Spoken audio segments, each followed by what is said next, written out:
You need to watch this if you think danger always looks obvious. Sometimes, it hides in plain sight.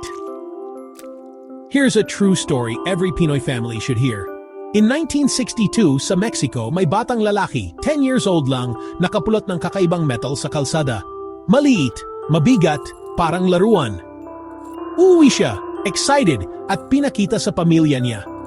Pero hindi nila alam, radioactive na cobalt-60 pala ito. Unti-unti, nagkasakit yung bata.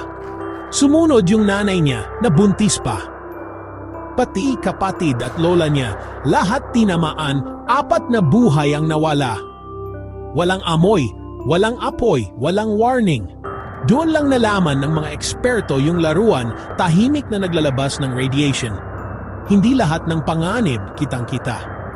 Kaya ngayon, super higpit na sa pag-track ng mga radioactive materials. So tandaan, kung may makita kang kakaibang bagay, huwag basta hawakan.